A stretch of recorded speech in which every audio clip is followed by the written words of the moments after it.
Hi guys, ఎలా ఉన్నారు? అందరూ మంచిగా ఉన్నారని అనుకుంటున్నా. ఎండలు బాగా మండిపోతున్నాయి కదా, కొంచెం కొబ్బరి నీళ్ళు అలాంటివి తీసుకుంటూ హెల్తీగా ఉండండి. ఇకపోతే 47వ ఎపిసోడ్ అభినేత్రి ఇన్ ద మాస్క్లోకి వెళ్ళిపోదామా? మేడం, మీరు 40లోకి వెళ్ళినా కూడా మాకు 14 ఇయర్స్ లాగే కనపడుతూ ఉంటారు అని అక్కడ ఉన్న కెమెరామెన్ మరియు ప్రొడ్యూసర్ చెప్పారు. మీరు మరీ ఓవర్గా మాట్లాడుతున్నారు, చూసే వాళ్ళకి నేను బిల్డప్ ఇస్తున్నట్లుంటుంది, ఇలా ఎందుకు చేస్తారు మీరు అని తననే కోప్పడింది ఆమె. సరేలే, ఇప్పుడు కోప్పడాల్సిన అవసరం ఏముంది దీనిలో, నువ్వు అలాగే కనపడుతున్నట్టున్నావు కదా వాళ్ళందరికీ అని ఆమె హస్బెండ్ అన్నాడు. తనకి ఆ మాట ఎందుకో తన హబ్బీ నార్మల్గా చెప్తున్నా తనని గుచ్చినట్లు అనిపించింది. పక్కనే ఉన్న ప్రొడ్యూసర్, మా అందరికీ అంటారేంటి సార్, మీకు మాత్రం కనపడదా ఏంటి అని ఆమె భర్తను అడిగాడు. నాకెప్పుడు తను ఒక చిన్న పాపేలే, ఎప్పుడూ చిన్న పాపలా మారం చేస్తూ ఉంటుంది. నాకు 14 ఇయర్స్ పాపలా కాదు, 4 ఏళ్ల పాపలా కనపడుతుంది అని నవ్వాడు తన హస్బెండ్. కానీ ఆమెకు అప్పటికే తన మనసులో గుచ్చిన గాయం నొప్పి చేస్తున్నట్లు తనకు కనిపించింది. తను నవ్వుతూ ఉన్న మనసులో బాధ భరించలేకుండా ఉంది. అభినేత్రి గారికి జన్మదిన శుభాకాంక్షలు అంటూ కొంతమంది రాజకీయ నేతలు కూడా అక్కడికి వచ్చి విష్ చేశారు. వారు అక్కడికి రాగానే తన హస్బెండ్ వైపు చూసింది. మీరే పిలిచారా వాళ్ళని ఇక్కడికి అన్నట్లు. తను అవును, తప్పేంటి, వాళ్ళు మన ఫ్యామిలీ ఫ్రెండ్స్ కదా అన్నట్లు చూశాడు. తను కూడా సరే అన్నట్లు వాళ్ళందరినీ ఎంతో గౌరవంగా ఆహ్వానించింది. నవ్వుతూ వారిని విషెస్ని అందుకుంది. తన బాధను ముసుగులో దాచి ఉంచటం తనకు అలవాటైన పనిలా. సూపర్ కాంబినేషన్ బ్రో మీ ఇద్దరిది, lovely pair, young dynamic politician ఒకవైపు, young dynamic actress cum director మరోవైపు, hottest couple of the state మీరు అంటూ ఫ్రెండ్స్ అంతా పొగడ్తలతో ముంచేశారు తన హస్బెండ్ని. అవును, నిజంగానే నాకు కూడా చాలా మంచిగా అనిపించింది వాళ్ళిద్దరిని చూస్తుంటే. ఆమె చాలా అదృష్టవంతురాలు, అంత చక్కని పిల్లలు, అంత మంచి హస్బెండ్, అంత మంచి లైఫ్ ఉన్నందుకు కదా. నిజంగానే లవ్లీ అండ్ క్యూట్ ఫ్యామిలీ అని నేను నా పెళ్ళాంతో అన్నాను. సర్లే, ముందు చూడు, తర్వాత చెప్దూ గాని అది ఏం ఫ్యామిలీనో అని నా తల మీద కొడుతూ పుస్తకం వైపుకి నా మెడను వంచింది నా రాక్షసి. ఆ రోజు బర్త్డే వేడుకలు చాలా ఘనంగా గడిచాయి. నైట్ అంతా ఇక్కడే ఉండమన్నా ఉంటావు కదా, నువ్వు వెళ్ళి నీ భార్యతో ఎంజాయ్ చెయ్యి అంటూ తన హస్బెండ్ ఫ్రెండ్స్ బాయ్ చెప్పి వెళ్ళిపోయారు. అభినేత్రి కూడా పిల్లలతో పాటు కారులో కూర్చుంది. నాన్న, ఈరోజు అమ్మ డైరెక్ట్ చేసింది సూపర్ సీన్, అమ్మ చెప్పే యాక్షన్కి ఆ హీరోయిన్ కూడా అందుకోలేకపోయింది అని తన కొడుకులు ఆమెను పొగుడుతూ చెప్పారు. అలాగా, ఎంతైనా మీ అమ్మ డైరెక్టర్ కంటే ముందు యాక్టర్ కదా, తనకి నటన బాగా వచ్చులే, అందుకని ఎదుటివారిని నటన తనకి ఎంత మాత్రం నచ్చదు అని చెప్పాడు. అలా ఎందుకు అంటున్నావు? ఎదుటివారు చక్కగానే చేస్తే నాకెందుకు నచ్చదు? ఏదైనా పర్ఫెక్ట్గా ఉంటేనే బాగుంటుంది కదా అని చెప్పింది అభినేత్రి. పర్ఫెక్ట్గానా? పర్ఫెక్ట్ అంటే నీకు నచ్చింది పర్ఫెక్ట్, ఎదుటివారికి చేసింది పర్ఫెక్ట్ కాదని నీ ఉద్దేశం కదా అని అతను అన్నాడు. నాకు అర్థం కాలే, ఇంత హ్యాపీ మూమెంట్లో అతను ఎందుకు ఎవరో గురించి ఆమెతో అలా రూడ్గా మాట్లాడుతున్నాడు అని అనుకుంటూ నేను చదువుతున్నాను ఇంట్రెస్టింగ్గా. అబ్బా, ఎందుకు మరలా ఇప్పుడు గొడవలోకి దిగుతావా? ఎవరో నటన గురించి ఇప్పుడు మనకెందుకు, వదిలేయ్ అని ఆమె కళ్ళు మూసుకొని చెప్పింది. ఆమె అలా కళ్ళు మూసుకుంటే బయట నుండి గ్లాస్ లోపలికి పడే స్ట్రీట్ లైట్ వెలుతురులో ఆమె కనురెప్పలు మరింత మెరుపుతో మెరుస్తున్నాయి. నిజంగానే చాలా అందంగా ఉంది తను. నేను చిన్నప్పుడు చూసిన మంత్రి గారి కోడలే అని అప్పుడు నాకు అర్థమైంది. అప్పుడు ఊర్లో వాళ్ళు చెప్తుంటే ఆమె అందం గురించి నేను జస్ట్ చూసి మైమర్చిపోయాను. అంతేగాని నిజంగా ఇంత పెద్ద హీరోయిన్ అని నాకు అప్పుడు తెలియదు. మా ఊరి మంత్రి గారి అబ్బాయి కూడా ఇంత చక్కగా ఉన్నాడో కదా. సరే, అదంతా ఓకే, కానీ అసలు వీళ్ళ కథ నాకెందుకు నువ్వు చెప్పాలనుకుంటున్నావు? నీకు వీరికి ఎలా పరిచయం అని నేను మా ఇంటి దాన్ని అడిగాను. అరే అక్కాచాన్, ప్లీజ్ దయచేసి నువ్వేం మాట్లాడకు, ఏమి అడగద్దురా, జస్ట్ చదువుకోరా, నీకు అర్థమైందేదో అది అర్థం చేసుకో అని చెప్పింది.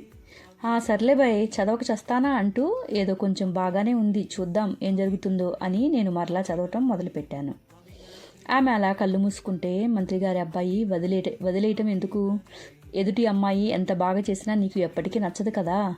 దాన్ని నేను చెప్పాను, దానిలో తప్పేముంది? గొడవనే కాదు, నువ్వు పెట్టుకుంటున్నావు అని కొంచెం సీరియస్గా అన్నాడు అతను. అబ్బా, ఇప్పుడే కదా చెప్పాను, ఎవరో పరాయి వాళ్ళ కోసం నువ్వెందుకు నాతో గొడవ పడుతున్నావు? అయినా అది నా షూటింగ్, నా విషయాలు నేను చూసుకుంటా కదా. ప్రతిదానికి కదిలించుకొని పక్క వాళ్ళని ఏమన్నా కూడా వారి కోసం నాతో పోట్లాడతాం ఎందుకు నీకు బాగా అలవాటైపోయింది అని కొంచెం చిరాగ్గా అడిగింది ఆమె. ప్రతిదానికి నేనేం కదిలించుకోలేదు. నేను నీ షూటింగ్ గురించే కదా మాట్లాడుతున్నా. దానిలో పరాయి అంటావెందుకు? నీతో పనిచేసే వాళ్ళంతా మీ వాళ్ళే కదా, వాళ్ళ గురించే కదా నేను మాట్లాడుతున్నా. అయినా నీ మొహానికి ఎవరిని మెచ్చుకోవటం రాదులే అని అన్నాడు అతను కొంచెం కోపంగా. తనకి ఏమీ మాట్లాడకుండా మొహం సైడ్కి తిప్పుకొని బయట వైపు చూస్తూ అలాగే కూర్చొని ఉంది. ఇక కారు ఇంటి ముందుకి స్పీడ్గా వచ్చి ఆగింది. ఇద్దరు ఎవరిపాటికి వాళ్ళు మౌనంగా పిల్లల్ని నిద్ర లేపితే ప్రాబ్లం అవుతుందనుకొని ఇంట్లోకి తీసుకువెళ్ళిపోయారు. ఇద్దరు పిల్లల్ని వాళ్ళ రూమ్లో పడుకోబెట్టి తను ఫ్రెష్ అయ్యింది. ఆమె స్నానం చేసుకొని ఫేస్కి బేబీ ఆయిల్ని మసాజ్ చేసుకుంటూ కూర్చొని ఉంది. తను అలాగే చిరాగ్గా డ్రెస్ కూడా మార్చుకోకుండా పడుకున్నాడు అతను. తను తన డ్రెస్సెస్ని, పిల్లల డ్రెస్సెస్ని అన్నిటినీ మిషన్లో పడేసి పిల్లలు చక్కగా పడుకున్నారో లేదో చెక్ చేసి వాళ్ళకి బెడ్షీట్ కప్పి లైట్స్ అన్నీ ఆఫ్ చేసి రూమ్లోకి వచ్చేసరికి తన హస్బెండ్ నిద్రపోతూ ఉన్నాడు. ఆమె బాడీ లోషన్ తీసుకుని పూసుకుందాం అనుకుని కూడా ఇక ఓపిక మూడు లేకుండా పక్కన పెట్టేసింది. ఎన్నిసార్లు చెప్పినా డ్రెస్ మార్చుకోడు పడుకునే ముందు అని తనలో తానే అనుకుంది, ఎవరికి వినపడినంత చిన్నగా బెడ్షీట్ని పైకి లాగుతూ తన హస్బెండ్ దగ్గరికి వచ్చి పడుకొని తన కుడి చేతిని ఒక కాల్ని అతని నడుము మీదకి వేసింది. హే బుజ్జోడా, కోపం వచ్చిందారా?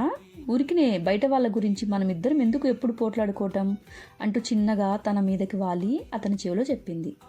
అతను సరే పడుకో, నాకు బాగా నిద్రొస్తుంది అని అతని మీదకు వంగటం వలన ఆమె జుట్టు చిరాగ్గా పక్కకి అంటూ అటువైపుకు తిరిగి పడుకున్నాడు. అబ్బా, నేను నీ వైపుకు తిరిగి మాట్లాడుతుంటే నువ్వెందుకు అటువైపుకు తిరుగుతావు? ఇటు తిరుగురా అంటూ తన వైపుకు లాగటానికి ప్రయత్నించింది ఆమె. హే, పడుకోవటానికి కూడా నా ఇష్టం ఉండదా? ఎలా పడుకోవాలి అంతా అది కూడా నీ ఇష్టమేనా? ఎప్పుడు ఎందుకు విసిగిస్తావు? ఎలాగోలా పడుకున్నా కదా, పడుకో నువ్వు కూడా అంటూ చిరాగ్గా అలాగే పడుకున్నాడు. ఆమెకు తన మనసును మరోసారి ఎవరో సూదులతో గుచ్చినట్లు అనిపించింది. తను వేరే వైపుకు తిరిగి పడుకుంది. అసలు నేను ఈరోజు ఏం తప్పు చేశాను? ఎంత మంచిగా ఉండాలని ప్రయత్నించినా ఎందుకు తనకు ఊరికినే చిరాకు వస్తుంది నా మీద? నేనంటే ఇష్టం లేకపోతే ఇష్టం లేదు అని చెప్పొచ్చు కదా డైరెక్ట్గా. చీచి, ఎంత ఆలోచించినా ఈ ఆలోచనలు నా నుండి పోవు అని ఎన్నో విధాలా తను ఆలోచించుకుంటూ అలాగే పడుకుంది. అనుకోకుండా తన కళ్ళ వెంబట కన్నీటి చుక్కలు రాలుతున్నాయి. అది చూసి నా మనసు ఎందుకో చివుక్కుమనింది. ఏంటి అంత అందమైన జీవితం, అందమైన కుటుంబం అనుకున్నాను. కానీ ఒంటరిగా ఉన్నప్పుడు తను ఇంత ఒంటరితనం ఫీల్ అయి బాధపడుతుందా? అంటే నా ఇంటిది కూడా ఇలా ఎన్నిసార్లైనా బాధపడి ఉంటుందా అని నా మనసులో కొంచెం కాదు చాలా అంటే చాలా బాధ అనిపించింది. అవును కదా, మనం చేసే చిన్న తప్పులు, చిరాకులు ఎదుటి వాళ్ళ మీద చూపిస్తాం. కానీ వాళ్ళు ఎంత బాధపడి అలా వారిలో వాళ్ళు కుమిలిపోతూ ఉంటారు కదా. నాకెందుకో ఆ క్షణం తనని ఓదారుస్తూ అలా బాధపడద్దు అని చెప్పాలనిపించింది. తన కన్నీటిని తుడవాలనిపించింది. కానీ ఎలా చెప్పగలను? తనెవరు, నేనెవరు? మా ఇంటి దానిని కూడా గట్టిగా గుండెలకి హత్తుకోవాలనిపించింది. నేనెప్పుడు నీతో స్పెండ్ చేయాలని నెగ్లెక్ట్ చేయలేదు, నీతోనే ఉండాలనుకుంటున్నాను అని చెప్పాలనిపించింది. ఇప్పుడు చెప్పి ఏం ప్రయోజనం? ఆ సమయం దాటిపోయింది కదా. ఇప్పుడు ఎంత రమ్మన్నా, నేను ఎంత కోరుకున్నా తిరిగి ఆ రోజులు రావు. నా ఇంటిది కూడా నాతో రాదు అని నేను నా మనసులో అనుకుంటుంటే నా మైండ్ అంతా చదవటం ఇప్పుడు దానికి వచ్చు కదా. నన్ను తన వడిలో పడుకోబెట్టుకొని, రే అకాచాన్, బాధపడకు, ఏది ఎలా జరగాలో అలా జరుగుతుంది. నా విషయంలో నిజంగా నువ్వేమీ తప్పు చేయలేదు. నాకు ఎక్కడ లేని ప్రేమ చూపించావురా. నేను నీతో గడిపిన కొన్ని క్షణాలైనా అవి ఎప్పటికీ మర్చిపోలేనురా అని నన్ను ఓదార్చింది. హాయ్ గైస్, ఈ రోజుతోటి ఈ ఎపిసోడ్ అయిపోయింది. మీ అందరికీ నచ్చిందని అనుకుంటున్నాను. ఇకపోతే నా ఛానల్ని సబ్స్క్రైబ్ చేసుకోకపోతే సబ్స్క్రైబ్ చేసుకోగలరు. ఇట్లు మీ అనుశ్రీ మెండు. Thank you.